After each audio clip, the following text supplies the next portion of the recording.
Baspa supremo Mayawati ने प्रदेश की 86 सुरक्षित सीटों पर दलितों, ब्राह्मणों के साथ साथ अब जाट और मुस्लिमों को जोड़ने की तैयारी शुरू कर दी है। बसपा सुप्रीमो मायावती ने एक बार फिर ऐलान किया कि उनकी पार्टी उत्तर प्रदेश विधानसभा का चुनाव अपने दम पर लड़ेगी। लखनऊ में अपनी प्रेस कॉन्फ्रेंस में उन्होंने ये बात कही। बहुजन समाज पार्टी की राष्ट्रीय अध्यक्ष मायावती ने भारतीय जनता पार्टी के साथ ही कांग्रेस पर गंभीर आरोप चढ़ा। मायावती ने कहा कि उत्तर प्रदेश में मुसलमानों को फर्जी केस के तहत फंसाया जा रहा है। भाजपा मुसलमानों के साथ सौतेला व्यवहार करती है। उन्होंने कहा कि अल्पसंख्यक समाज पर फर्जी केस लिखे जा रहे हैं। अब नए नए नियम बनाकर इनको परेशान किया जा रहा है। वह राज्यों की भी जातिवादी सरकारें इनके आरक्षण को आए दिन नए नए नियम व कानून आदि बना के तथा कोर्ट कचहरी आदि का भी सहारा लेकर प्रभावहीन बनाने में लगी है। यही हाल हमें यहाँ इन वर्गों का यूपी में भी देखने के लिए मिल रहा है। इसके साथ साथ पूरे देश में दलितों, आदिवासियों व अन्य पिछड़े वर्गों के लोगों के साथ हर स्तर पर हो रही जुल्म जाति भी अभी तक पूरे तौर से बंद नहीं हुई है।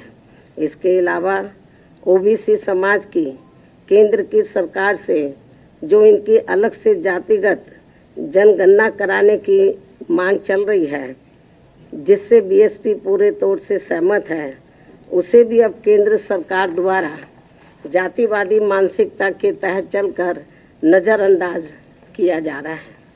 इसी प्रकार यूपी में वर्तमान में चल रही भाजपा सरकार में हमें धार्मिक अल्पसंख्यक समाज में से खासकर मुस्लिम समाज के लोग भी हर मामले में व हर स्तर पर काफ़ी ज़्यादा दुखी नज़र आते हैं। इस सरकार में अब इनकी तरक्की होनी भी लगभग बंद सी हो गई है। ज़्यादातर फर्जी मुकदमों में फंसा के इनका काफ़ी उत्पीड़न भी किया जा रहा है।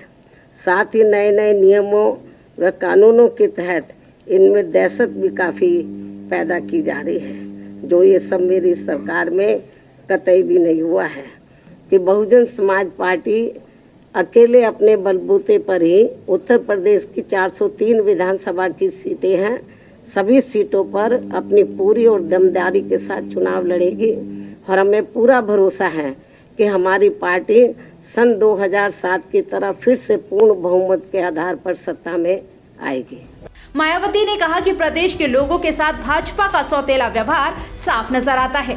प्रदेश में बसपा की सरकार बनने के बाद हम अपनी सरकार में सभी का ध्यान रखेंगे। हमारी सरकार के कार्यकाल में मुस्लिमों के साथ साथ जाट के सभी हित और कल्याण का ध्यान रखा जाएगा। केंद्र सरकार जातिगत मतगणना नहीं करा रही। बीजेपी का इनके प्रति सौतेला रवैया भी साफ नजर आता है, जबकि बीएसपी की रही सरकार में इनकी तरक्की के साथ साथ इनके जान माल आदि की भी पूरी हिफाजत की गई है। इनके साथ साथ जाट समाज के लोगों की भी तरक्की का पूरा ध्यान रखा गया है। इसी प्रकार आगे भी यहाँ बीएसपी की सरकार बनने पर इन सभी वर्गों के हित व कल्याण का पूरा ध्यान रखा जाएगा। इस बार चुनाव में बीएसपी की सरकार बनने पर हर मामले में व हर स्तर पर प्रदेश के अति पिछड़े वर्गों के साथ साथ मुस्लिम एवं जाट समाज के लोगों के भी हित व कल्याण का बीएसपी की यहाँ पूर्व में रही सरकार की तरह ही फिर से पूरा ध्यान रखा जाएगा। मायावती ने इस दौरान कांग्रेस को भी निशाने पर रखा। मायावती ने कहा कि केंद्र में शासन के दौरान कांग्रेस सरकार ने अपने समय में आरक्षण लागू नहीं किया था।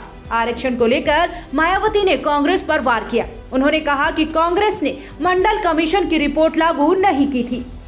आजादी के बाद लंबे अरसे तक केंद्र में रही कांग्रेसी सरकार के समय में ही मंडल कमीशन की रिपोर्ट आने के बावजूद भी इस पार्टी की सरकार ने इसे लागू नहीं किया था, जिसे फिर बीएसपी ने ही अपने अथक प्रयासों से केंद्र में रही श्री बीपी सिंह की सरकार से लागू करवाया था और तब फिर जाकर देश में ओबीसी वर्गों के लोगों को दलितों व आदिवासियों की तरह इन्हें भी काफ़ी कुछ ये आरक्षण की सुविधा मिली है। मायावती ने बताया कि वो उत्तर प्रदेश में 2022 में होने वाले विधानसभा चुनाव को लेकर चुनावी तैयारियों की समीक्षा करेंगी। उन्होंने कहा कि उनकी पार्टी के नेता और कार्यकर्ता जमीनी स्तर पर काम कर रहे हैं। आपको बता दें कि लखनऊ में बसपा कार्यालय में ओबीसी, अल्पसंख्यक समाज के, मुस्लिम और जाट समाज के मुख्य और मंडल सेक्टर स्तर के वरिष्ठ पदाधिकारियों की बैठक बुलाई गई है, जिनको प्रदेश की सुरक्षित विधानसभा सीटों पर अपने अपने समाज के लोगों को बसपा में जोड़ने की जिम्मेदारी सौंपी गई है। राज्यसभा के 12 सांसदों के निलंबन को लेकर लोकसभा और राज्यसभा में भारी हंगामा हुआ। 11 अगस्त को सांसदों के व्यवहार को लेकर उनके ऊपर ये कार्रवाई की गई थी। राज्यसभा में सांसदों के निलंबन वापसी की विपक्षी दलों की मांग को वेंकैया नायडू ने खारिज कर दिया। राज्यसभा के सभापति ने कहा कि निलंबित सांसद बाहर जाकर कह रहे हैं कि उन्होंने कुछ भी गलत नहीं किया। 11 अगस्त को क्या हुआ वो देश ने देखा। वेंकैया नायडू ने कहा कि कभी कभार ऐसा होना चाहिए, लेकिन 17 दिन लगातार करना सही नहीं है। उन्होंने कहा कि सरकार पर हमला कीजिए, प्रदर्शन कीजिए, लेकिन संसद की गरिमा का सम्मान करते हुए। राज्यसभा के सभापति ने आगे कहा कि 93% सदस्य सदन चलाना चाहते हैं, लेकिन कुछ लोग हंगामा कर रहे हैं। वहीं से पहले कांग्रेस के वरिष्ठ नेता मल्लिकार्जुन खड़गे ने भी राज्यसभा के सांसदों के निलंबन का मुद्दा उठाया। उन्होंने कहा कि निलंबन की कार्यवाही गलत तरीके से की गई है।